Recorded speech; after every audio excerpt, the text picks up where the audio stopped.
So hello guys, welcome back to my channel GK Baba. So ఈరోజు మనం RRB NTPC 5th June second షిఫ్ట్లో GK GS questions ఏమేమి అడిగిండో అవి డిస్కస్ చేద్దాం. సో ఇది 100% యాక్యురేట్ డేటా అన్నట్టు. 100% ఇవే క్వశ్చన్స్ మనకు 5th జూన్ సెకండ్ షిఫ్ట్లో వచ్చినాయి.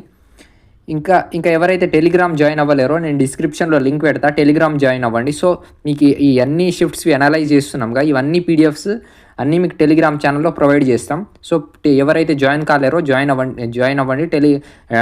డిస్క్రిప్షన్లో లింక్ పెడతా. ఎవరికైతే నెక్స్ట్ షిఫ్ట్లో ఆర్ఆర్బీ ఎన్టీపీసీ ఎగ్జామ్ ఉందో సో మా దగ్గర జీకే జిఎస్ నోట్స్ ఉంది, పీడిఎఫ్స్ ఉన్నాయి అన్నీ. సో అన్ని కరెంట్ అఫైర్స్వి, అన్ని అపాయింట్మెంట్స్ కానీ మనకు ఇండెక్సెస్ కానీ, ఇంకా లాస్ట్ 6 months కరెంట్ అఫైర్స్ కానీ, అన్ని టోటల్ ఈ స్పోర్ట్స్ కరెంట్ అఫైర్స్ కానీ, అన్ని current affairs plus starting GK important questions అన్నీ ఉన్నాయి. సో 100 రూపీస్ అన్నట్టు. సో ఎవరికైతే ఇంట్రెస్ట్ ఉందో డైరెక్ట్ దాంట్లో నుంచి క్వశ్చన్స్ వచ్చినాయి, చాలా క్వశ్చన్స్ దిగినాయి. సో ఎవరికైతే ఇంట్రెస్ట్ ఉందో పైన వాట్సాప్ నెంబర్ కనిపిస్తుంది, మెసేజ్ చేయండి. Okay, let's start.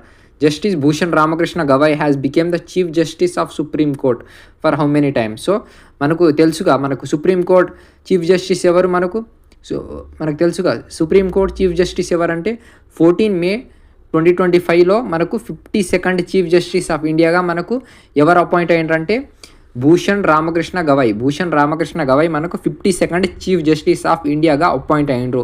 ఎప్పుడు తీసుకున్నారు అపాయింట్మెంట్ అంటే 14th May 2025లో తీసుకున్నారు ఈయన. సో ఇంపార్టెంట్ అన్నట్టు.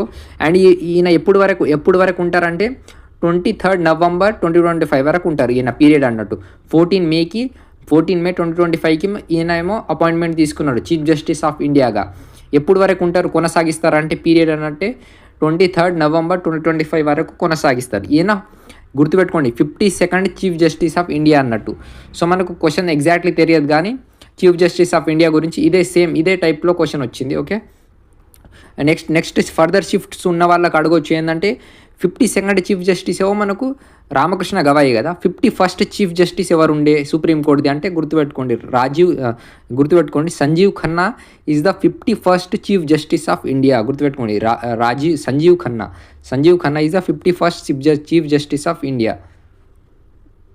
Okay, next question. Dry soil is due to what అంటే డ్రై సాయిల్ ఎందుకు అవుతుంది అని రీజన్ అడిగిండు. సో డ్రై సాయిల్ ఎందుకు అవుతుంది అంటే మనకు సాయిల్లో వాయిడ్స్ ఉంటాయి కదా, సాయిల్లో రంధ్రాలు ఉంటాయి కదా, దాంట్లో వాటర్ లేకపోవడం వల్ల, ల్యాక్ ఆఫ్ వాటర్ వల్ల మనకు డ్రై సాయిల్ ఫామ్ అవుతుంది. సో మన క్వశ్చన్ ఏం అడిగిందంట అంటే డ్రై సాయిల్ ఎందుకు అవుతుంది, సో రీజన్స్ అడిగిందంట. సో ఆప్షన్లో మీకు లో ప్రెసిపిటేషన్ కానీ, లో రెయిన్ఫాల్ కానీ, హై ఆపరేషన్ కానీ ఏదో ఒకటి కనిపిస్తే అదే కరెక్ట్ అయి ఉంటుంది. సో ఏదంటే డ్రై సాయిల్ ఎందుకు రీజన్స్ అడిగిందంట. డ్రై సాయిల్కి రీజన్స్ అడిగిందంట. ఏంటంటే లో ప్రెసిపిటేషన్, లో రెయిన్ఫాల్ అంటే రెయిన్ఫాల్ లేకపోవడం వల్ల డ్రై సాయిల్ అవుతుంది. ఈ ఆపరేషన్ హై ఉండడం వల్ల కూడా డ్రై సాయిల్ అవుతుంది. ఏదో ఒక మీకు ఆప్షన్లో ఈ రూట్లో ఏదో ఒక ఆప్షన్లో ఉండింటుంది మీ ఎగ్జామ్లో. Okay, next question. Which of the following is not a tributary of Ganga that falls into Bay of Bengal. So మనకి 4 ఆప్షన్స్ ఇచ్చిండంట. కోసి, గంధక, గాగరా, మహానది. సో దీంట్లో ఈ 4లో ఏది గంగాది ట్రిబ్యూటరీ కాదు, అది మనకు బే ఆఫ్ బెంగాల్లో ఫాల్ అయ్యేది. సో గుర్తుపెట్టుకోండి, కోసి కూడా బే ఆఫ్ బెంగాల్లో ఫాల్ అవుతుంది, గంధక్ కూడా బే ఆఫ్ బెంగాల్లో ఫాల్ అవుతుంది. ఇవి 2 గంగా ట్రిబ్యూటరీస్. ఘాగరా కూడా బే ఆఫ్ బెంగాల్లో ఫాల్ అవుతుంది, Ganga tributary. So correct answer ఏమవుతుంది మహానది ఏమో బే ఆఫ్ బెంగాల్లో ఫాల్ అవ్వదు.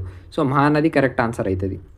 Okay, next question. Who ended the Afghan empire by defeating Sher Shah Suri in 1555. So అందరికి తెలుసుగా షేర్షా సూరి ఇంకా హుమాయూన్ మధ్యలో ఒక బ్యాటిల్ జరిగింది. ఆ బ్యాటిల్ పేరే బ్యాటిల్ ఆఫ్ చౌసా.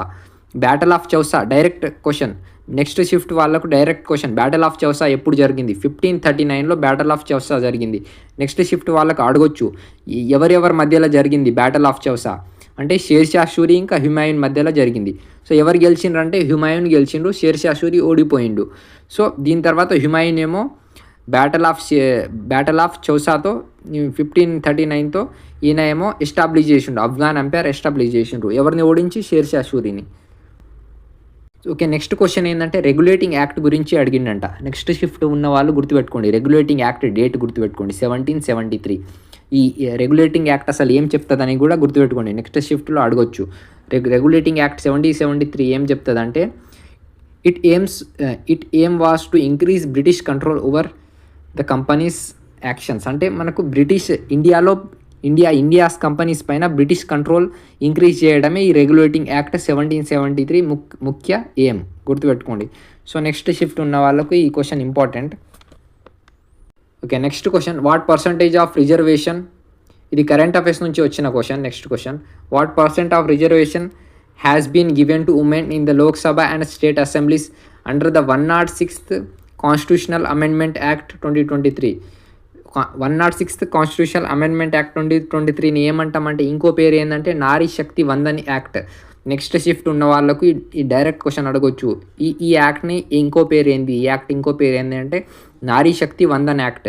సో ఈ యాక్ట్ ప్రకారం ఉమెన్స్కి ఎంత శాతం రిజర్వేషన్ ఇచ్చిండ్రు అంటే గుర్తుపెట్టుకోండి, 33% ఉమెన్స్కి రిజర్వేషన్ ఇచ్చిండ్రు. 33% రిజర్వేషన్ ఇచ్చిండ్రు ఉమెన్స్కి according to 106th constitutional amendment act. Okay, next question, what is the total length of Mahanadi. Mahanadi total length అడిగిండు 900 కిలోమీటర్స్, గుర్తుపెట్టుకోండి 900 కిలోమీటర్స్. మైల్స్లో అడిగితేమో 560 మైల్స్, కిలోమీటర్స్లో ఏమో 900 కిలోమీటర్స్. సో గుర్తుపెట్టుకోండి. Okay, next question, who wrote the book Held. Held అనే book ఎవరు రాసిండ్రంటే Held అనే book ఏమో యానీ మైకల్స్ రాసిండ్రు, గుర్తుపెట్టుకోండి Anne Michaels. Okay, main function of CPU in computer. CPU నుంచి ప్రతి షిఫ్ట్లో క్వశ్చన్ అడుగుతున్నాడు. So main very important, computer నుంచి 2-3 క్వశ్చన్స్ వస్తున్నాయంట అన్ని షిఫ్ట్లో. సో సిపియు అనేది మెయిన్ ఇంపార్టెంట్ అన్ని షిఫ్ట్లో. ఫస్ట్ షిఫ్ట్లో కూడా సిపియు వచ్చింది, సెకండ్ షిఫ్ట్లో కూడా సిపియు వచ్చింది. Main function of CPU in computer, main function of CPU. Okay, సిపియుది మెయిన్ ఫంక్షన్ ఏంది. సో గుర్తుపెట్టుకోండి, సిపియుది ఫుల్ ఫామ్ ఏంటంటే సెంట్రల్ ప్రాసెసింగ్ యూనిట్. సిపియుది ఫుల్ ఫామ్ ఏంది, సెంట్రల్ ప్రాసెసింగ్ యూనిట్. ఇది మెయిన్ ఫంక్షన్ ఏంటంటే it is execute instructions and process data. Execute instruction and process. దీన్ని ఏమంటామంటే నెక్స్ట్ షిఫ్ట్లో అడగొచ్చు క్వశ్చన్, బ్రెయిన్ ఆఫ్ కంప్యూటర్ అని దేన్ని అంటామని డైరెక్ట్ అడుగుతాడు క్వశ్చన్ నెక్స్ట్ షిఫ్ట్ వాళ్ళకి. బ్రెయిన్ ఆఫ్ కంప్యూటర్ అని దేన్ని అంటామంటే గుర్తుపెట్టుకోండి, బ్రెయిన్ ఆఫ్ కంప్యూటర్ అని సిపియుని అంటాం, సెంట్రల్ ప్రాసెసింగ్ యూనిట్కి. దీన్ని మెయిన్ ఫంక్షన్ ఏంటంటే execute instruction and process data. Next question, primary function of an operating system. Operating system యొక్క ప్రైమరీ ఫంక్షన్ ఏంటంటే గుర్తుపెట్టుకోండి, manage computer hardware and software resources. కంప్యూటర్లో ఉన్న హార్డ్వేర్ ఇంకా సాఫ్ట్వేర్ రిసోర్సెస్ని మేనేజ్ చేయడమే ఆపరేటింగ్ సిస్టమ్ యొక్క మెయిన్ ఫంక్షన్.